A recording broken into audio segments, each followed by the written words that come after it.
January 1944, central Germany. The air is still burning. Black smoke rolls across shattered rooftops, drifting low through streets where glass crunches under boots. Brick dust clings to coats and faces. Somewhere beneath the rubble, fires hiss and crackle, starved of oxygen but not yet dead. German soldiers stand among the ruins, helmets tilted back, eyes scanning a sky they believe is finally empty. The sirens have stopped. The thunder has passed. For the first time in hours, there is silence. Flak crews wipe soot from their hands. Ammunition trucks creep forward. Repair units step out cautiously, already calculating what can be salvaged before nightfall. This is the familiar rhythm now. Endure the raid, assess the damage, rebuild what remains. Then a sound breaks through the smoke. Not explosions, engines. A low, distant vibration, steady and unmistakable. It does not fade, it grows. Heads turn upward, faces tighten. Someone shouts. Another man freezes, staring into the haze as dark shapes begin to form, wings cutting through the smoke, sunlight glinting off aluminum. The bombers are back, not tomorrow, not next week. Before the smoke has cleared, and in that moment, something shifts, not just in the sky, but in the war itself.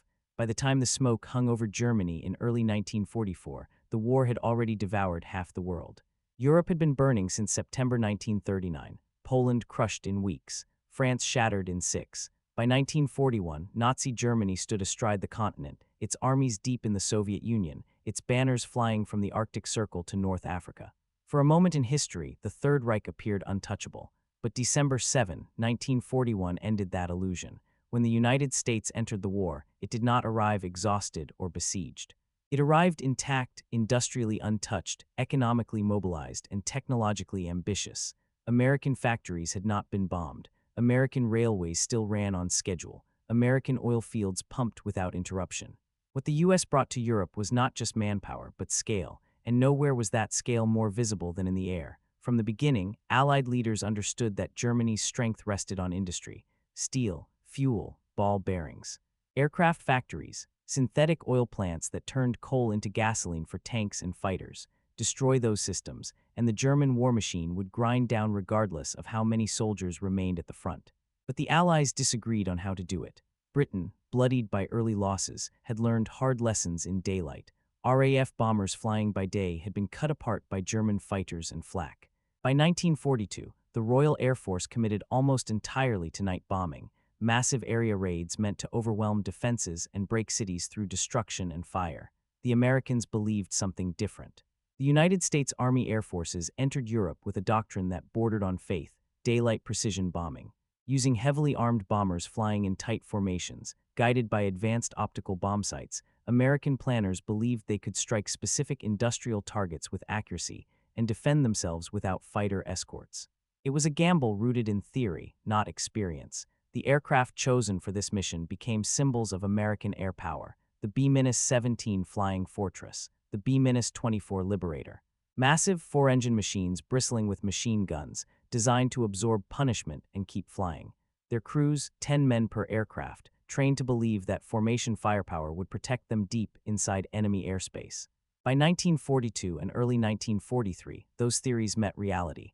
American bombers began pushing into occupied Europe, then into Germany itself. Targets like Wilhelmshaven, Bremen, Regensburg, and Schweinfurt.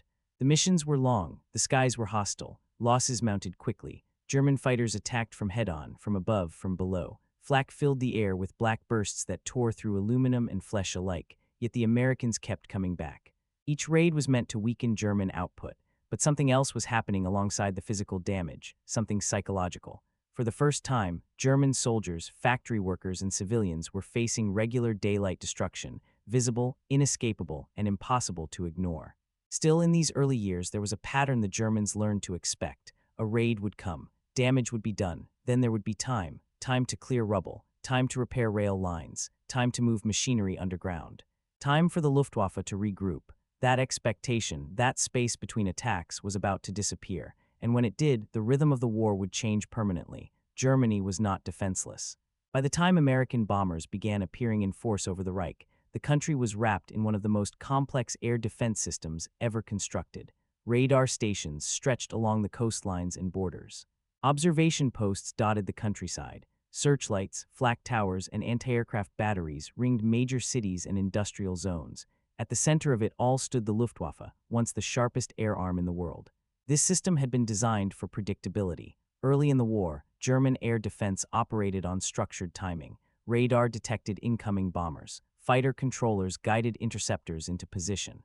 Flak batteries prepared firing zones. After the raid, units assessed damage, replenished ammunition, rotated exhausted crews, and repaired what had been hit. The entire process assumed intervals, breathing room between blows. But American air power was evolving faster than German planners expected. By late 1943, the U.S. Army Air Forces had absorbed brutal lessons. Unescorted bombers could not survive indefinitely. Precision bombing was only effective if the bombers reached their targets in strength, and survival demanded something the Americans had not yet fully achieved: control of the skies beyond the bomber formations themselves. That control arrived with the escort fighters. The introduction of long-range fighters, especially the P-51 Mustang, transformed the campaign. With drop tanks extending their range deep into Germany, American fighters no longer turned back at the border. They stayed with the bombers. They hunted German interceptors at altitude. They followed them down to their airfields. For the Luftwaffe, this was catastrophic. Experienced German pilots, men trained over years, were lost faster than they could be replaced. Fuel shortages limited training hours. New pilots arrived at the front with barely enough time in the cockpit to survive combat, let alone master it. Aircraft production continued, but without skilled airmen and gasoline, planes meant little. At the same time, American bombing priorities sharpened. Instead of spreading damage thinly across many targets, planners began focusing on systems, especially oil production, aircraft manufacturing, and transportation networks. Synthetic fuel plants in particular became lifelines. Without fuel, tanks could not move, fighters could not fly, trucks could not supply the front. These targets demanded repetition. A single raid might damage a facility. A second could cripple it. A third, arriving before repairs were complete, could render it useless. This logic led to a new tempo in the air war. American bomber groups turned around faster. Crews flew missions on consecutive days. Ground crews worked through the night to patch bullet holes, replace engines, and reload bomb bays. Weather windows were exploited aggressively. If smoke still marked a target, it meant the aiming point was already clear. For German defenders on the ground, this pace was shocking. Sirens that once meant a single ordeal now signaled uncertainty. Was this the raid, or only the first? Could recovery teams risk emerging? Was it safe to bring up ammunition, or would the bombers return while the guns were still reloading? The psychological effect was immediate. German soldiers began to realize that the Americans were not measuring success by a single explosion or a single day's destruction. They were measuring it by exhaustion of machines, of infrastructure, and of people. And as the bombers returned again and again, often before the smoke of the previous raid had lifted, the illusion of control began to dissolve. What remained was pressure, constant, visible, and impossible to escape. That pressure would soon be felt in every layer of the war. For the German soldier assigned to air defense, the war did not arrive with marching columns or advancing tanks. It arrived from above. Flak crews manned their guns for hours at a time, scanning empty skies until the first dots appeared. When the bombers came, the air turned violent, concussions hammering chests, spent casings piling at their feet, commands shouted through smoke and noise. When the last aircraft passed, exhaustion followed quickly. Hands shook, ears rang, faces went numb. Before 1943, there was relief after the raid. Now there was doubt. Recovery units hesitated. Ammunition trucks moved cautiously. Officers argued over whether it was safe to stand down. The sky no longer felt empty even when it was clear. Soldiers spoke quietly about returning formations, stories of bombers coming back while fires still burned, catching crews exposed and guns unready. The repetition changed behavior. Men stopped removing helmets. Some slept beside their guns. Others refused to enter damaged buildings, convinced another wave was coming. Even veterans, men who had survived Poland, France, and Russia, admitted this was different. The enemy was not pushing forward.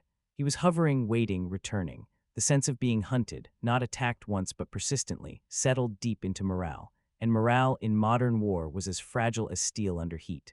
For the men inside the bombers, returning before the smoke cleared was not a gesture of dominance. It was necessity. A mission did not end when the bombs fell. Crews endured hours over hostile territory, engines straining, oxygen thin at altitude, flak ripping through formations without warning. After landing, there was no celebration, only debriefings, casualty lists, and the quiet realization of who had not come back. Then came the order boards. Crews learned they were flying again, sometimes the next day.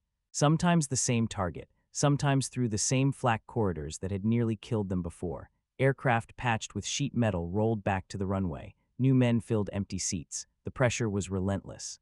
Bombardiers studied photographs still streaked with smoke. Navigators recalculated routes already memorized. Pilots trusted machines that had been repaired just hours earlier. Everyone understood the unspoken truth.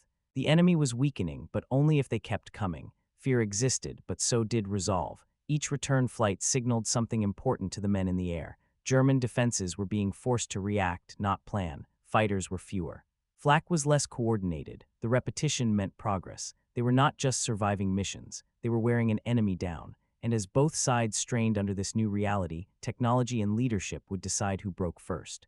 The shock felt by German soldiers was not only psychological, it was mechanical. American bombers were built for endurance. The B-17 and B-24 could absorb extraordinary damage and still return home.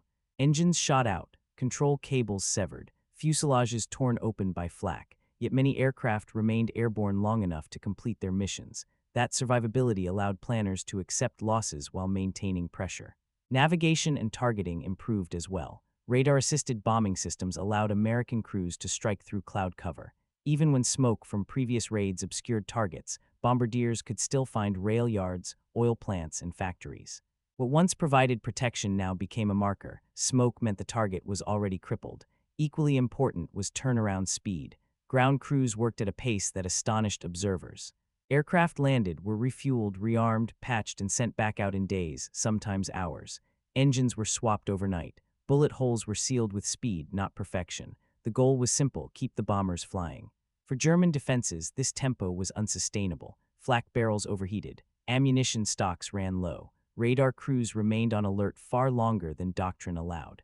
Machines that were designed for cycles of use and rest were being driven continuously. The air war had become a contest of industrial stamina, and Germany was losing. Behind the repeated strikes stood a shift in command philosophy. By late 1943, American air leaders were no longer content with survival. They sought dominance. Generals like Henry, Hap, Arnold, and Karl Spaatz pushed for continuous pressure, not allowing German industry or air defenses the time they needed to recover. The message was clear: do not let them breathe. This philosophy filtered down through every level of the USAAF.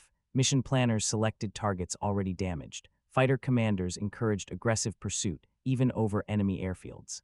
The goal was no longer simply to reach the target, but to dismantle the enemy's ability to respond at all. On the German side, leadership struggled to adapt. Resources were divided between defending cities, supporting ground forces, and preserving fighter strength. Orders shifted constantly. Units were moved, then moved again. Decisions became reactive instead of strategic. When bombers returned before the smoke cleared, it was a visible sign of that imbalance. One side was dictating the rhythm. The other was chasing it, and soon, that imbalance would reach a breaking point, in a moment when German defenders realized the sky itself had turned against them. February 1944. Across England, airfields come alive before dawn. Runways glow under floodlights. Engines cough, then roar. Bombers line up wingtip to wingtip, their metal skins reflecting frost and exhaust. Ground crews step back, watching formations lift into the dark, one after another, climbing east toward the continent. This is Operation Argument, later known simply as Big Week. For the first time, the United States Army Air Forces commit their full strength in a sustained, coordinated assault on the heart of German aircraft production. Not one raid, not one day, but a sequence designed to shatter factories, drain fighter reserves, and force the Luftwaffe into a fight it cannot win. Targets are precise: aircraft assembly plants, engine factories, ball-bearing facilities, airfields themselves. The first blows land hard. Bombs tear through factories at Leipzig, Augsburg, Regensburg, and Schweinfurt. Assembly lines vanish under debris. Roofs collapse inward. Power systems fail. Smoke climbs thousands of feet into the sky, visible for miles. On the ground, German soldiers respond as they always have: flak guns firing, fighters scrambling, damaged teams moving in once the bombers pass. The losses are serious but not unfamiliar. Germany has endured heavy raids before. Then the next day comes, and the next. American bombers return to the same regions, sometimes the same cities, often the same facilities. Smoke from earlier strikes still marks the targets, guiding navigators directly to their aim points. Repairs that began at dawn are interrupted by noon. Cranes stand abandoned. Fire crews dive for cover. For German defenders, the realization is slow and then crushing. This is not harassment. This is not punishment. This is elimination. The Luftwaffe throws everything it has into the sky. Fighters rise in waves, meeting escorting Mustangs that now roam freely. Battles erupt far from the targets, over airfields, over assembly plants, over the German countryside itself. Losses mount rapidly. Experienced pilots do not return. Replacement aircraft are destroyed on the ground or in the air before they can make a difference. Fuel shortages limit flight hours. Maintenance crews work frantically, knowing the next attack is already forming across the channel. Still, German command hopes endurance will prevail. Factories can be rebuilt, production can be dispersed. The Americans will eventually pause. They are wrong because the pressure is about to intensify at the exact moment Germany expects relief. The bombers return while the ground is still warm. In some cities, fires from the previous raid are still burning when sirens sound again. German soldiers who had not slept since the last attack are forced back to their guns. Ammunition stocks, already depleted, are dragged into position under the threat of immediate engagement. Command posts struggle to confirm whether this is a full-scale raid or a probing strike. There is no time to be certain. The formations appear regardless. Hundreds of aircraft, stretching across the sky in disciplined lines, escorted by fighters that now move with confidence. Where German interceptors once attacked in coordinated mass, they now arrive in fragments, groups too small, too late, too inexperienced to stop the bombers from reaching their targets. Flak fire continues, but its effectiveness declines. Barrels are worn, crews are exhausted, firing solutions are rushed. The sky fills with smoke again, but fewer bombers fall from it. Instead, bombs find their marks with brutal efficiency, striking facilities already damaged, collapsing structures weakened by previous blasts. For German soldiers watching from the ground, the effect is devastating. This is no longer a battle of single engagements. It is a cycle they cannot interrupt. Each return strike denies recovery. Each explosion compounds the last. Rail lines meant to deliver replacement parts are cratered again. Electrical grids repaired overnight fail by morning. Reports flow upward through German command. Fighter units report unsustainable losses. Flak commanders warn of ammunition shortages. Factory managers plead for time they will not receive. Even optimistic assessments cannot hide the truth. The Luftwaffe is bleeding faster than it can heal. American air leaders see the results immediately. Enemy fighter opposition drops. Escort fighters encounter fewer experienced adversaries. Bombers fly deeper with greater confidence. The sky, once contested, begins to tilt decisively. By the end of Big Week, the shift is undeniable. Germany still has planes. Germany still has pilots, but it no longer controls the air above its own territory. When bombers return before the smoke clears, it is no longer a shock, it is confirmation. The Americans can strike at will, when they choose, and return again before the enemy can stand back up. From this moment forward, every German soldier knows the truth. The war will not be decided only at the front lines. It will be decided in the sky. The effects of the repeated bombing did not appear all at once. They accumulated. In the weeks following Big Week, German industrial reports began to change in tone. Production figures fluctuated wildly. Output targets were missed not because factories no longer existed, but because they could not function continuously. Power outages halted assembly lines. Transportation delays stranded components. Skilled workers were killed, wounded, or reassigned to emergency repairs instead of manufacturing. Synthetic fuel plants suffered the most. These facilities were vast, complex systems, pipes, pressure vessels, distillation towers, none of which tolerated repeated shock. A single bomb might be repaired. A second could be managed. But when strikes arrived before full restoration, entire processes failed. Fuel output dropped sharply. What little gasoline remained was rationed to priority units. The Luftwaffe felt the impact immediately. Fighters sat idle for lack of fuel. Training hours were cut further. New pilots were sent into combat with dangerously little experience. Even when aircraft were available, the ability to coordinate large-scale defensive responses vanished. Units were fragmented, reacting locally rather than strategically. On the ground, German soldiers sensed the change before official reports confirmed it. Convoys moved less frequently. Air cover was inconsistent. Anti-aircraft batteries waited longer for resupply.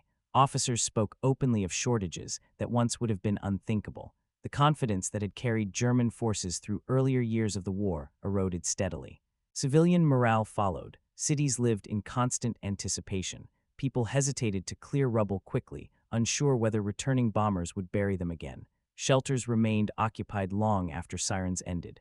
The sky itself became a source of anxiety, even on clear days. German intelligence attempted to explain the shift. They concluded that the Americans were no longer bombing for terror or demonstration. They were bombing for paralysis, a deliberate effort to deny recovery and control the tempo of destruction. That realization carried a heavy weight, because it meant there was no safe moment to rebuild, and no clear way to stop what was coming next. By mid-1944, the consequences of the relentless return strikes were no longer confined to factories and airfields. They were visible across the entire German war effort. Transportation networks began to unravel. Rail yards hit repeatedly, could not be restored to full capacity. Bridges repaired by day were bombed again by afternoon. Rolling stock accumulated damage faster than it could be replaced. Coal, ammunition, and food moved more slowly, sometimes not at all. At the front, the effects were unmistakable. Armored units struggled to maneuver. Training exercises were canceled. Units received vehicles they could not fuel. Commanders learned to conserve movement, not for tactical reasons, but because the sky no longer allowed freedom of motion. The Luftwaffe's decline reached a critical point. By the time Allied forces prepared to land in Normandy, German air opposition was a shadow of its former self. Fighters rose sporadically, often too late or too few to matter. Pilots avoided combat when possible. Airfields were bombed as soon as runways were repaired, denying sustained operations. For German soldiers, the lesson was clear. The bombers would return, always. Even when no raid came, the expectation shaped behavior. Units dispersed instinctively. Equipment was hidden, not for camouflage alone, but to avoid becoming a fixed target. The air war had rewritten daily life. Allied commanders understood what this meant. Air superiority was no longer contested, it was assumed. When the invasion of France began, Allied aircraft operated with near impunity over the battlefield. German movements by day became dangerous. Reserves moved at night slowly, under constant threat. The sky belonged to the Allies. The repeated return of American bombers, before the smoke had cleared, before defenses recovered, had achieved something bombs alone could not. It had stripped Germany of initiative. Every response came too late. Every repair was temporary. By the end of 1944, the pattern was irreversible. What had begun as shock hardened into resignation. And resignation in war is often the final stage before defeat. That understanding settles quietly, without ceremony, as the war moves toward its end. The moment German soldiers looked into a sky they believed was empty and saw American bombers returning, marked more than tactical surprise. It marked a transformation in how modern war would be fought. For centuries, destruction came in waves separated by silence. Armies advanced, paused, recovered. Even in the early years of aerial warfare, bombing followed patterns that allowed time to rebuild and adapt. What changed over Germany was the removal of that pause. The Americans did not invent bombing. They mastered continuity. By returning before the smoke cleared, they demonstrated that power was no longer measured only in explosive force, but in persistence. The ability to strike again, immediately, predictably, relentlessly, reshaped the battlefield without a single front line moving. For the German soldier on the ground, this created a new reality. There was no safe moment. No clear end to an attack. Survival depended not just on courage or skill, but on endurance against a machine that never truly disengaged. For the men in the bombers, the cost was severe. Thousands did not return. Entire crews vanished into cloud and flak. Their success was not clean or bloodless. It was earned through repetition and loss, measured in names carved into airfield walls and empty bunks. In the end, the smoke did clear. But by then, the outcome was already decided. The sky, once contested, once dangerous for both sides, had become an instrument of control, and in that control lay the future of warfare. A world where dominance is defined not by a single decisive blow, but by the ability to deny recovery, deny rhythm, and deny hope. That lesson, written in fire and silence over Germany, still echoes in every modern conflict where the war begins long before the ground battle is joined.